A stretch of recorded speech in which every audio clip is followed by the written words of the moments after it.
It is Thursday, October 13th, 2022, and you're listening to a brand new episode of the Boiler Breakdown wherever you listen to your podcasts at, or maybe you're watching live on the Boiler Breakdown Facebook page, Twitter page, or YouTube channel. I'm your host, Tanner Lee.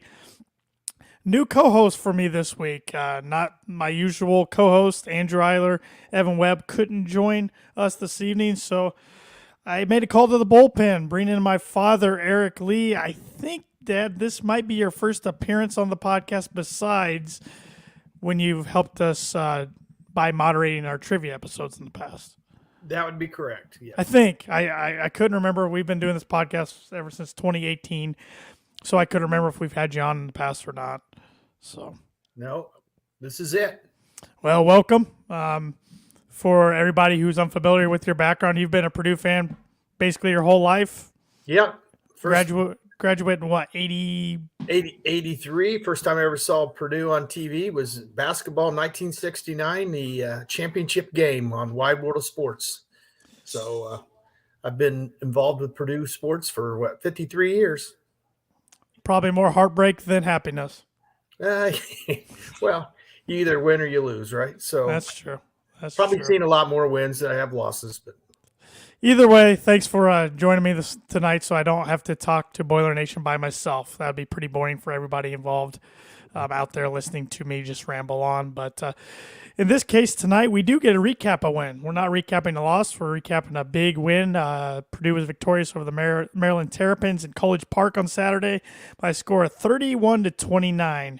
After the game, I texted you and said it's never easy. Never is easy.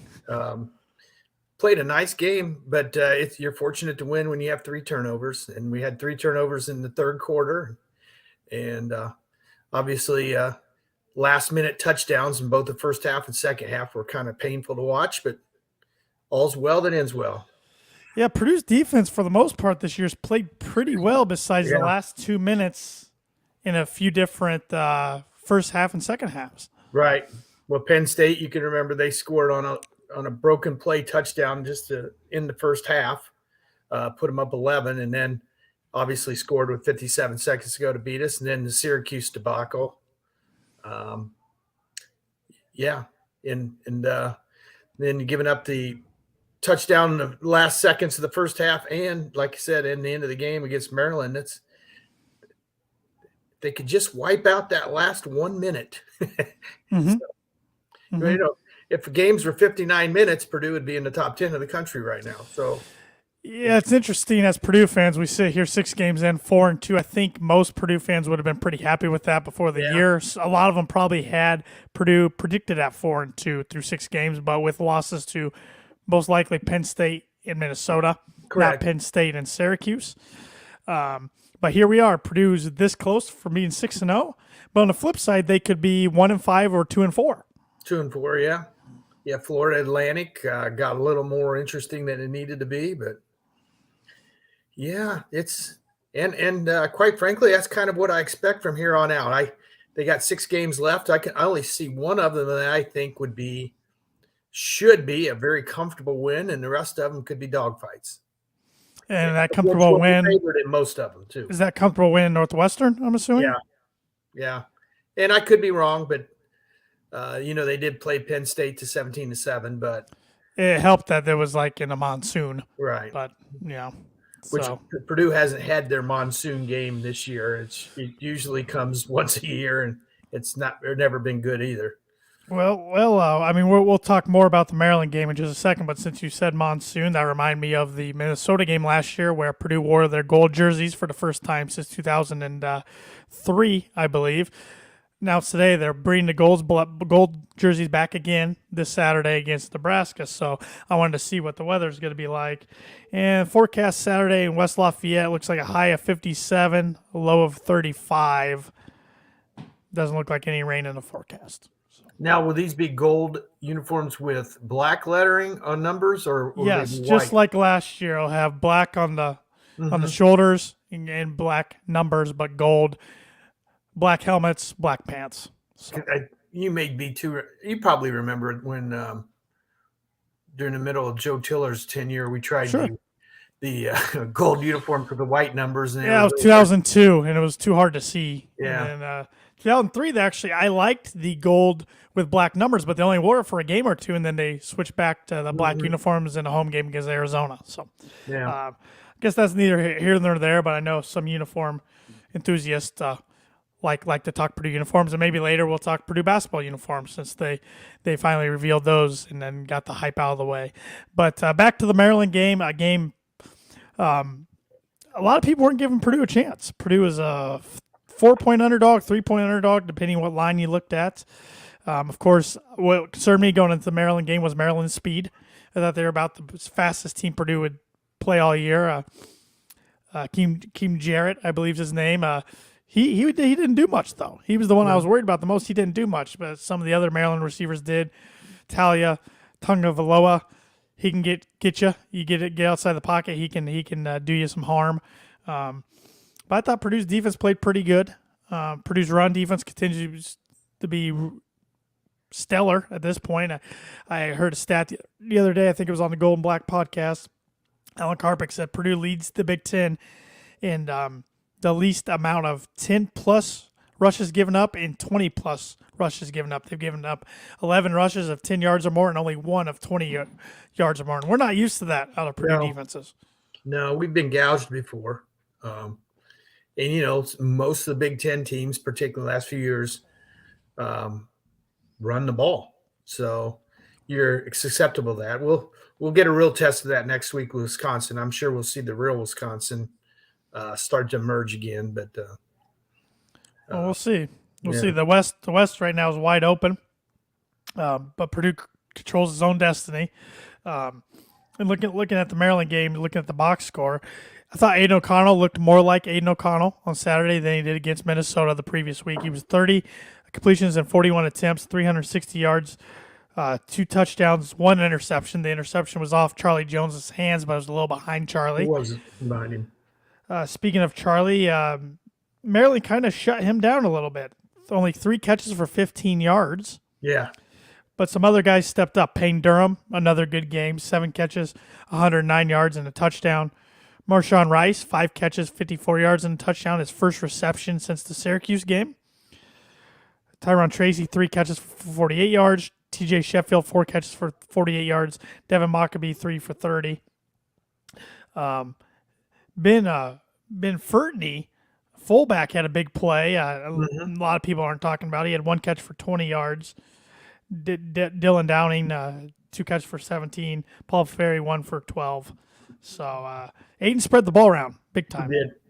Yeah, and obviously it's been well reported. Charlie's a little banged up, doesn't do a lot of practicing during the week. And, for his case and a couple others, it'd be nice to have that bye, before this game or maybe right after it. But we have 2 more games to battle through before some guys can take a little time and get some things healed. So. Got a comment from Ray here on Facebook. It says, feel like we are stacking the box, which is helping run defense. However, opens up the backs for a few of those long completions and end of quarter drives. Yeah. I think Ray's probably correct on that. Yeah, 100%. I thought the defensive backfield was going to be a real strength this year, and at times it has been. Corey Trice, just looking at him, he looks like a NFL cornerback.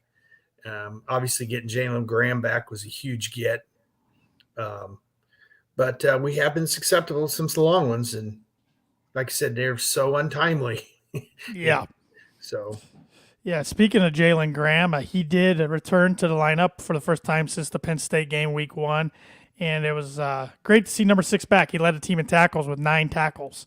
So and I think his snap count was really, really high, if I'm not mistaken. So his endurance was still there and his conditioning, and good to see him out there. His presence was known. You were talking Corey Trice. He had 5 tackles, 1 interception. He likes playing against Maryland. Back in 2019, he took interception to the house. We had 2 picks that game, yeah. Sanusi Kane filled in a lot for Chris Jefferson. Chris Jefferson only played 10 snaps, and he is missing this weekend's game. It sounds like he's going to take a break, a mental health break, but he said he will be back soon. So good for him, if that's the case. Good for him for realizing he needs to step away and get some help for a little bit, and hopefully everything goes good for him there. But one guy I want to talk about is Corday Sidnor, I believe is how you pronounce his name, the freshman. Mm-hmm. He had 2 sacks, 3 tackles and 2 sacks. Now that gives him 4 sacks on the year, so he's right there with Kydron Jenkins. Impressive for a freshman to go out there and start making his impact felt like that. Yeah. And then Nick Callaway, number 5, has been playing quite a bit here lately, true freshman. And supposedly, you never know, but the recruiting class coming in is supposed to be one of the better defensive line units we've had come in decades. So those 2 young freshmen and those guys, maybe we have something coming. Yep. What did you think about the time management that Jeff Brom decided to do after Payne Durham hauled about 2 guys with him for the past 15, 20 yards to the 1 or 2 yard line, and then Maryland were they out at timeout? No, we downed the ball a couple times to force them to use their timeouts, right. which was kind of right. dangerous. I mean, if they stop us on that 3rd and 1 or whatever, then you got to decide to kick a field goal, and then a touchdown would have beat us. So, right. I think it played out exactly as Brom wanted it to. It was dangerous though, but I'm sure he felt pretty good after he did it. Only leaving him a little over a minute, and 1 timeout, and then zoom. Easy in 37 seconds or whatever it was. I know. I was watching the game with Nate Mills, and I said, I think we ought to go for 2. I'm thinking, let's end it. I kind of thought that, but then I thought, no, get the 1, because even if they scored it, then they got to get the 2. Because if you go for 2 and don't get it, Maryland goes down, scores, takes an overtime, then you're in the national headlines again. So for clock mismanagement, I thought it was a really tricky situation, but I thought they did the right thing. So it ended up being the perfect thing, but in a way, it didn't work either. So we weren't winning that game if we went overtime. Mm-hmm. No way. We've seen that play out. It reminded me of Ohio State 2012 all over again in the horseshoe when Dady Hope had Urban Meyer beat. Although Purdue kind of dominated that whole game. This game was back and forth. True. But, true. Maryland kicker missed a big field goal as time went out. We got a block, and it looked like we were offsides, but replay shows he wasn't. He just was moving first and got a little bit of a head start, and big play. Absolutely big play. Yeah, and Purdue played special teams pretty well. No special teams blunders. Yeah. Punting game was fine. Kicking game was fine. Kickoff game was fine. No kicks out of bounds. So that's always good. It's always good when they don't do anything noticeable, or at least noticeably bad. But I'm still waiting for the special teams to make a big play, whether it's a kick return or a punt return. Maybe this weekend's the time. Well, and Charlie was first team All Big Ten returner last year, and then 2 years ago you had Rondell. You would think we would have some of the best return numbers in the country with those 2 guys, and we don't. So I don't know if it's scheme or how we block, but I know last year anyway, Purdue's philosophy was just catch the punt. Right. They put Anthrop down here. Right. But if Charlie is too banged up because he's too valuable in offense, I can't think of his name. Taylor now, number 1. Is that Reese Taylor? But Deion Burke's doing just fine with kick returns. So on kick returns, punt returns a whole different ballgame. Right. They're coming at you. Right. So I'd love to see us pop one. We got some athletes. Let's pop one. Yeah, Purdue's still waiting. I mean, the last time they returned a kickoff return was 2013 against Indiana State. That was Akeem Hunt. Yeah. And then the last time they did a punt return was 2009 against Northern Illinois. It was Aaron Valentine. So it's been a while. Yeah. Been a while. I can remember the what was his name? Did it against Indiana on a kick return. He was Alteric McBurse. Yeah, McBurse. That was in 2009 as well. Yeah. Yeah. So that's too bad when you can remember them because there aren't very many of them. Dorian Bryant was about the last consistently good returner Purdue's had. Yeah. Raheem Mostert had moments too, though. Yeah, I was going to say he had Mostert and Hunt, and ironically, the guy with the, I don't know if he doesn't have it anymore because of Hester from the Bears, but Mel Gray ended up leading the all-time NFL, and he was a running back at Purdue when I was there, and he became an all-time leading returner. So Purdue's had the guys, Rod Woodson, way before your time, but they've had guys. Vinny Sutherland wasn't too bad. No. Yes, it's shocking how few we've returned. That's Yep. a good point. Anthony Chambers was a good one in the middle of the Tiller era, so Yeah. good punt returner at least. So, but yeah, maybe this weekend's the time we get one popped. You know, the environment against Nebraska is going to be rocking. It's sold out. It's been sold out for months. It's the Hammer Down Cancer game. Like I said, gold jerseys are back. Nebraska's coming in 3-3. They've arguably beat the basement of the East and beaten Rutgers, coming back from a 13-point deficit to being 14-13 and beating Indiana the week before by 14 points at home. But you got to beat who you play. And their coach, Joseph, seems to be getting a little more out of them than Scott Frost was. So they're feeling pretty loose and pretty free. Casey Thompson can still hurt you with the deep ball. Yeah. That's one thing to keep an eye on. And like we said, defensive backs, once in a while, have been getting burned on the deep ball. So, Right. but on the flip side, Nebraska's weakness is their defensive backs. I think last week they were playing a guy who was a 6th or 7th year senior. He was like 25 years old. And on the flip side, on the opposite side of the field, it was a true freshman corner. So hopefully Aiden can take advantage. I'm still waiting for him to go nuts one of these games. And I'm waiting for Purdue to put it on somebody other than Indiana State, because every other game we've been in has been a nail biter. Right. But, we've said all along, Nebraska's got way more talent than that's been shown on the field. And so, I see what is it, a 14-point spread? 14-point spread right now, yes. I wouldn't touch 14. I have this gut feeling Purdue might win by 10 or 11, but 14 is an awful lot to give. Looking at the history between these two programs, it's tied at 5 games apiece. Last year's matchup, Purdue won in Lincoln 28-23. The last time they played in Ross-Ade was 2020. Nebraska was victorious in that one, 37-27. If you recall, going back to 2019, that was Aiden O'Connell's first come-from-behind victory.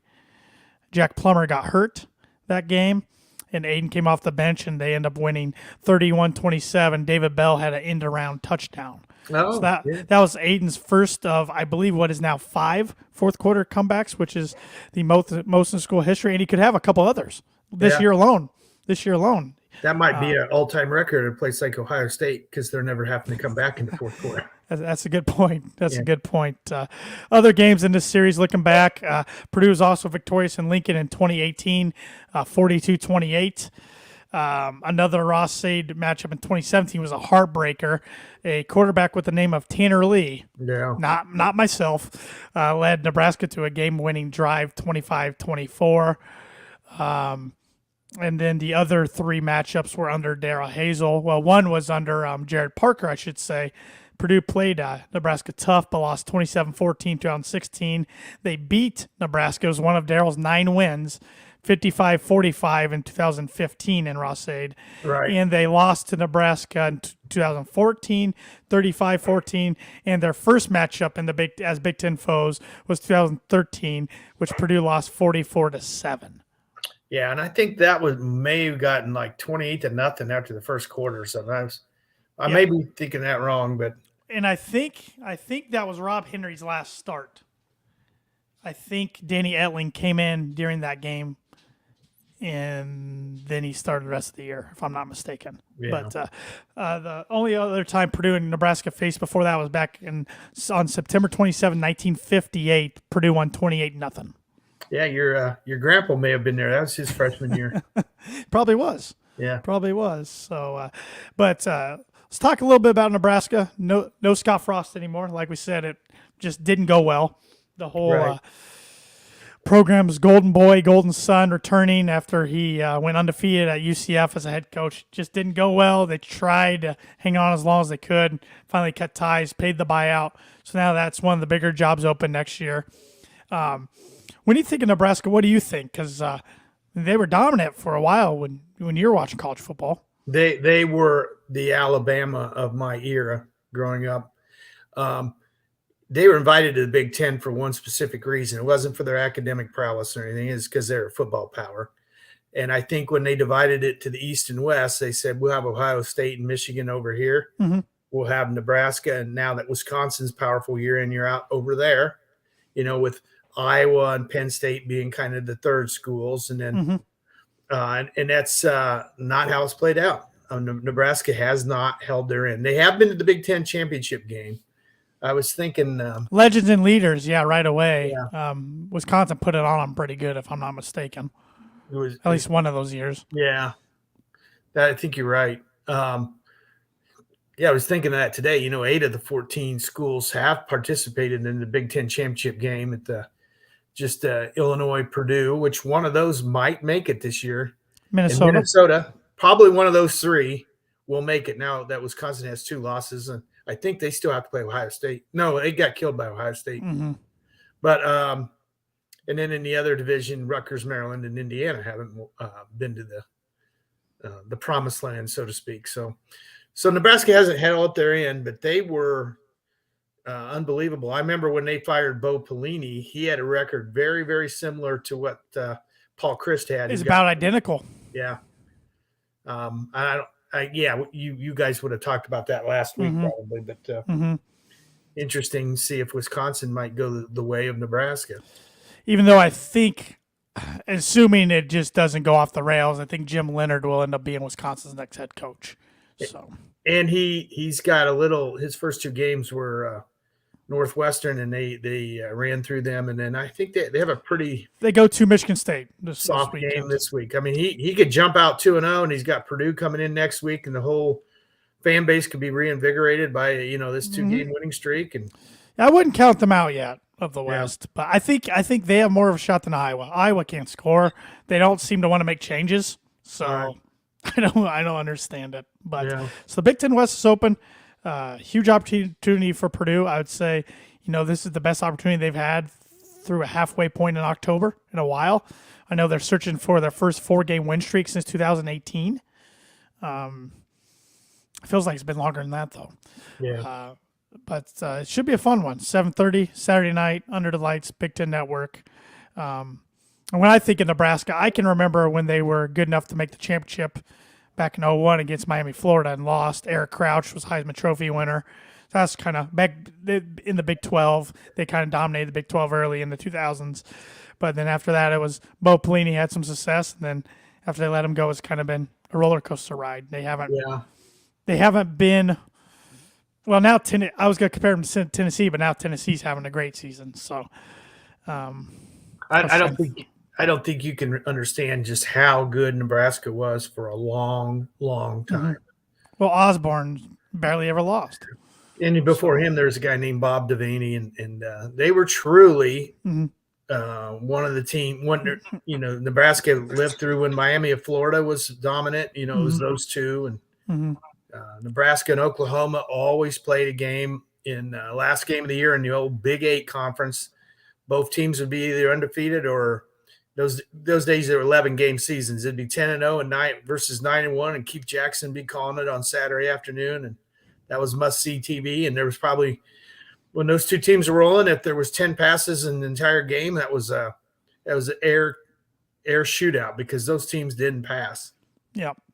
Well, it'll be interesting this Saturday. A lot of Husker fans, you got to think, will make the trip. That's one thing they do, no matter the record. They travel well.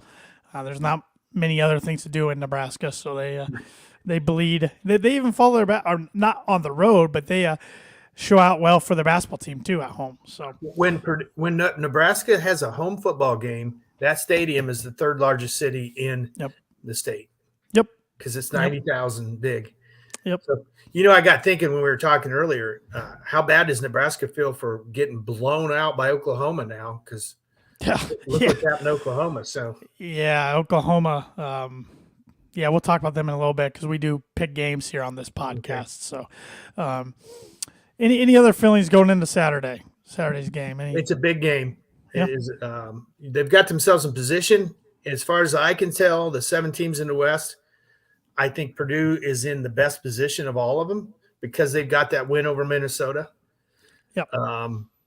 Minnesota-Illinois game's huge this weekend. It is. Other than that, I think Minnesota goes to Penn State, but all the other tough remaining games are at home. Yeah, and I think Illinois still has to play one of the power boys over in the East. They have to go to Michigan after the week after they play Purdue. Yeah. So what you want to do is hold the tiebreakers because, every scenario I've seen, it's got, 3 losses, winning tying for the West. I saw one on ESPN that had Purdue winning the tiebreaker and winning the West with an 8-4 record. Yeah, that'd be 6-3, and Yep. that's where that win over Minnesota is so big. Mm-hmm. So, and I expect Minnesota to go in and take Illinois down, but we'll see. Illinois, that loss they had to Indiana right now has just got to be stinging them. Yep, the overturned touchdown, which I still don't know how they overturned it. But. And they went four times from the 1-yard line, couldn't get in. Yeah. I mean, they had a myriad of errors, and Indiana just won at the end. You had to get it to them. I mean, they won when they had to. Well, we'll see if Dane DeVito plays for Illinois Saturday, because without him, they're Chase Brown and nothing else. Yeah. So, and a good defense, but they really haven't been challenged like they probably will against Minnesota this weekend. But before we get into picking some games, I need to bring you a word from one of our sponsors, Mad Mushroom. Mad Mushroom is back on board this year, being a podcast sponsor of the Boiler Breakdown, and we are happy they are doing so. Mad Mushroom has been serving Boilermakers since 1993. They're located in the heart of West Lafayette, and they're well known as the home of the original cheese sticks.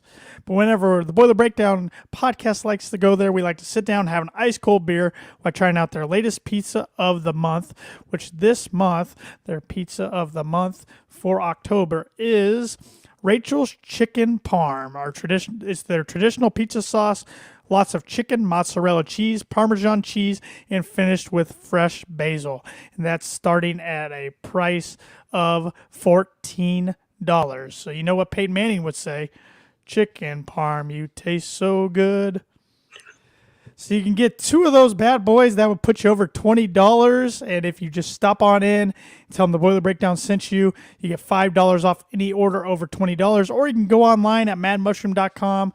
Use the code BREAK5, that's in all caps, BREAK 5, and you can get $5 off any order over $20 using that code as well.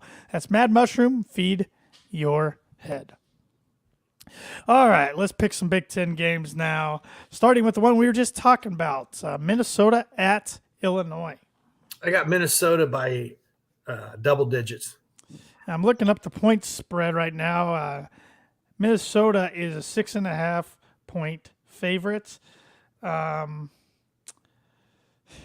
think Minnesota wins this, but Illinois covers. So I'm taking Minnesota by like 3. Okay. I think it'll be a good one. Who'd you take again? Minnesota by 10-14. All right. The Fox Big Noon game, and this is indeed a Fox Big Noon game this week, unlike the one they went to last week. Number 10, Penn State. At number 5, Michigan. Michigan's a 7-point favorite.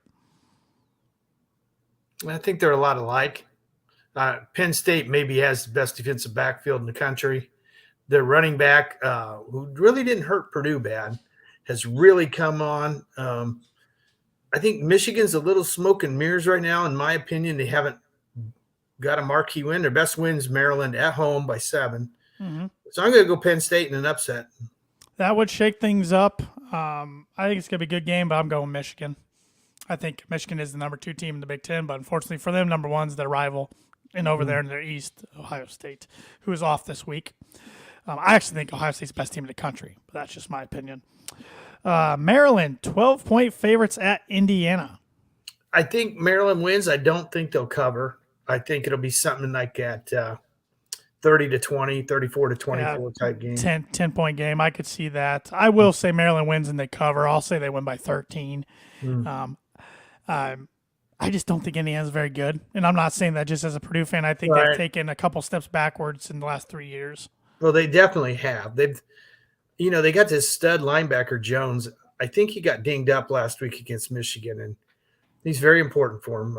I don't know what his status is. They did make an offensive line coach switch. And Rutgers, who's not playing, they made a offensive coordinator switch. So a lot of Big Ten schools are making some in-season adjustments, which I know all the national talking heads are wondering, why is Iowa not doing so? But when the OC's the coach's son, it makes it a little more challenging. I'd fire you.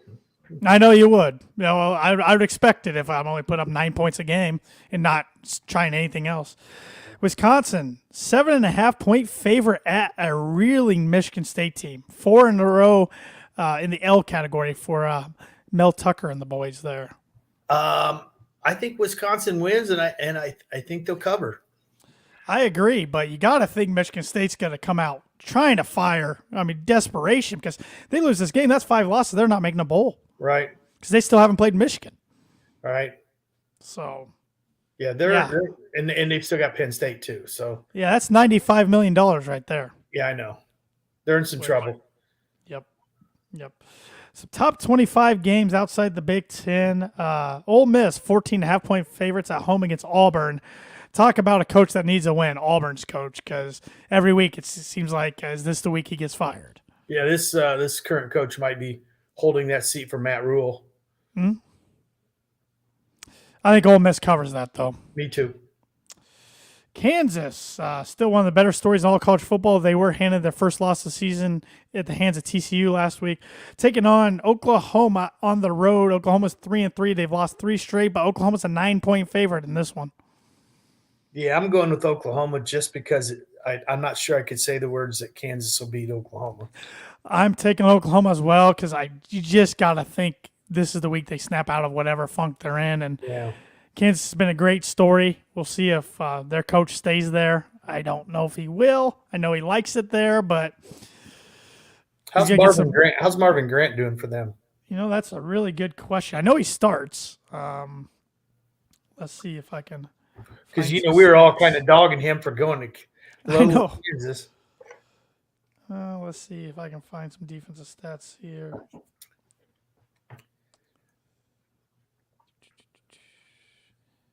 He only has 6 solo tackles, 10 total tackles. So, okay. I thought he started, but given those numbers, maybe he doesn't start. Right, or he might have been injured for a while or something. Iowa State at number 22, Texas. Texas is a 16-point favorite. Yeah, Iowa State's kind of after having a few years of some pretty good success, they've kind of hit the rock bottom. I'm going Texas big. I am as well. You got to question, did Matt Campbell blow up by not leaving when he had the chance? Yeah. The game of the week, at least for a lot of national talking heads, I mean, some can argue it's Penn State, Michigan, but number 3, Alabama, 7-point favorites at 5-0. Number 6, Tennessee. I was listening to a talk radio show as I was driving the other day, and the guy said Tennessee does everything that Alabama struggles with. So I'm going to take Tennessee to at least cover. Alabama's had 2 tight ones already this year. It'd be crazy if they'd have 2 losses by this time of year already. I'm not sure that the playoff system would know what to do if Alabama had 2 losses already. So, arguably the biggest game in Knoxville since Peyton Manning, and I know they won the national championship the next year, but that's how big this home game is. Right. But I'm taking Alabama by 10. Well, it's time for them to go. I mean, obviously.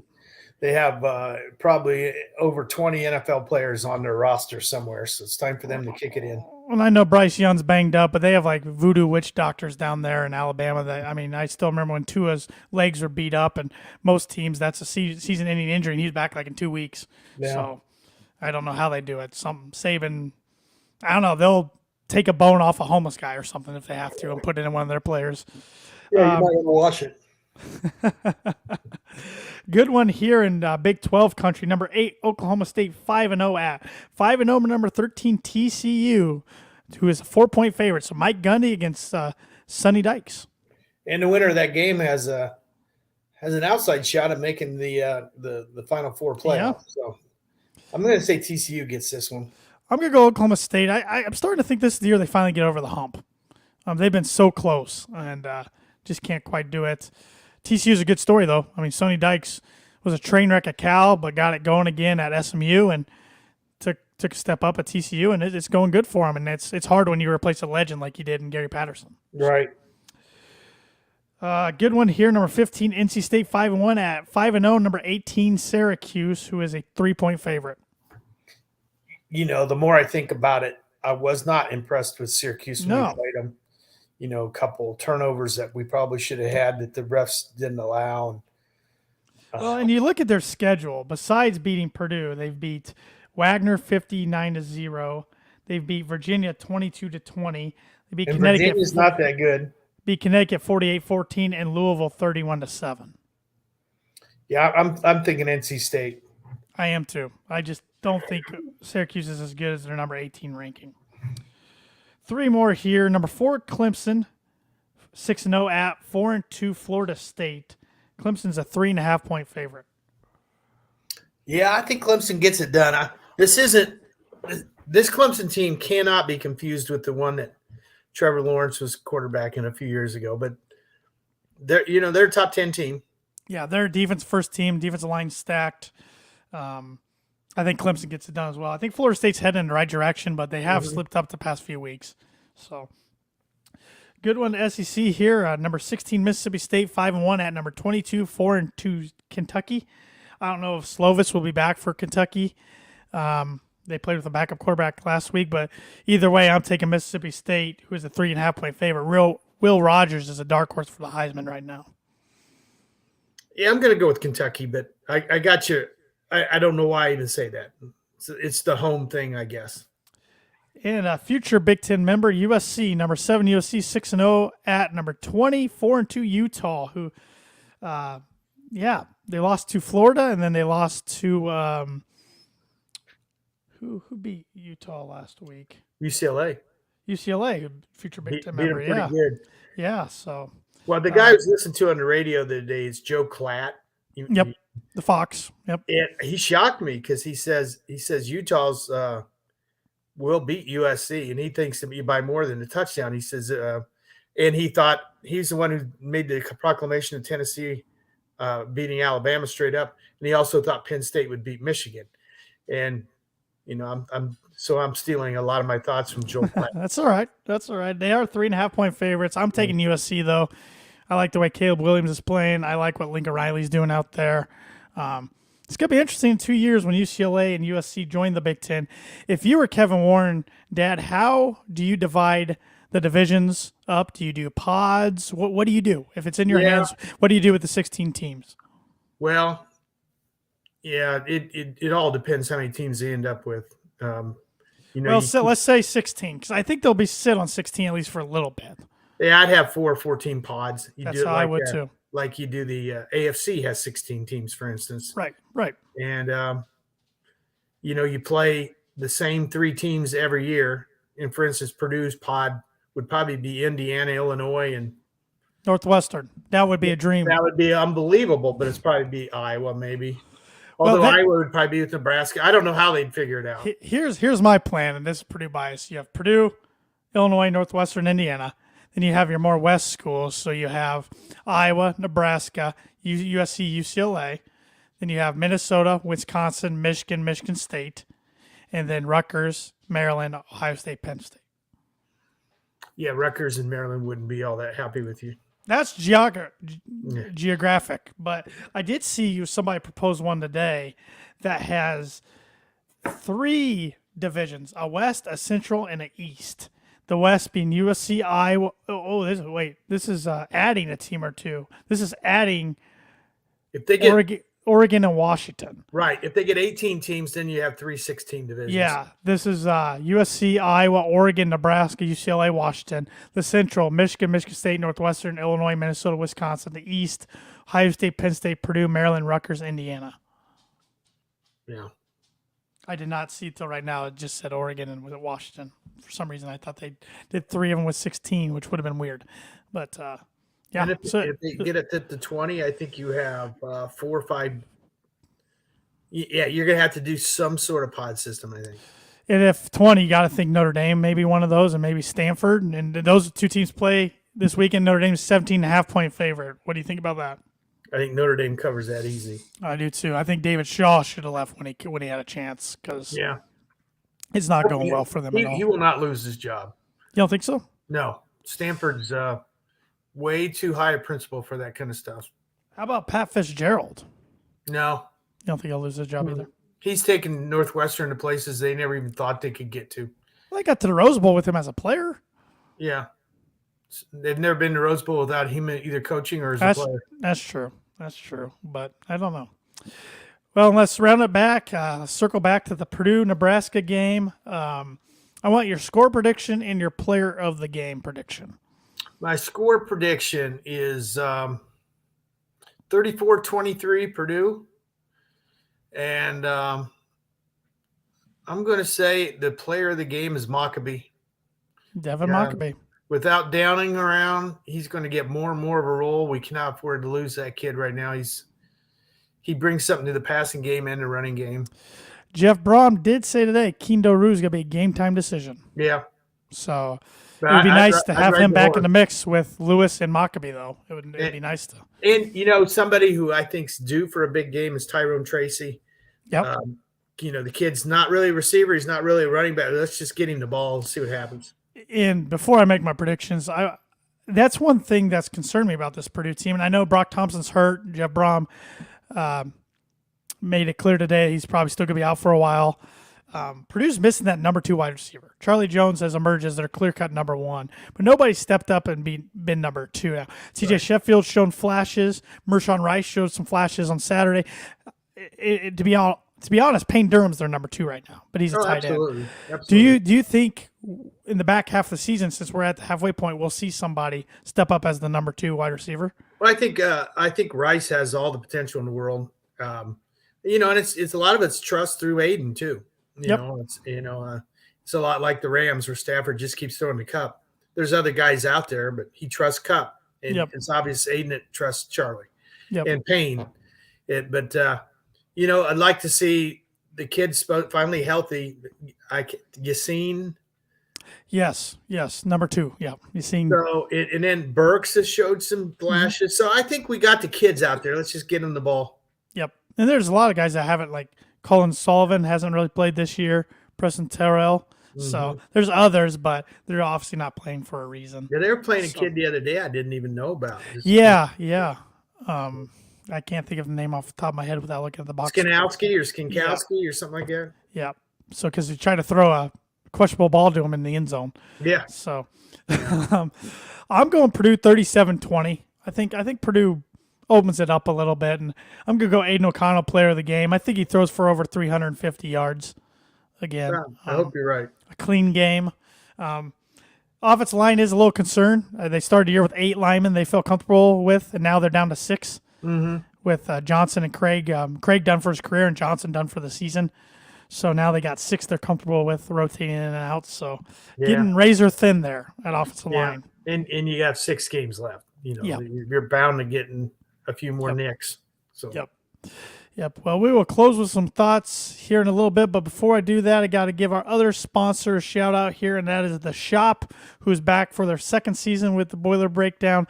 The Shop makes fantastic athletic apparel, whether you're a Purdue fan, a Butler fan, an Indiana fan, fan of the Indiana Pacers, fan of the Indianapolis Colts, fan of the Indianapolis Motor Speedway, Indy 500, just state of Indiana in general. They have about anything you can ask for. It's hoodie season right now. They just came out with some brand new Purdue merchandise this week, including a really nice Caleb First t-shirt. So go on there, get yourself, or it's not too early to Christmas shop. Get your significant other something Purdue related. Get them a Purdue athlete, support Purdue athletes. And when you go on the shopindy.com, use promo code BREAKDOWN. That's in all caps for 25% off. So quite the discount there, plenty to choose from. And they got 2 storefronts as well in the Indianapolis area. So, but if you can't go there, go to their website, theshopindy.com. Use breakdown for 25% off. I need to do that myself. So, okay. All right. What'd you think of the basketball uniforms? I liked them, but I'll have to see them live or on TV. Yep.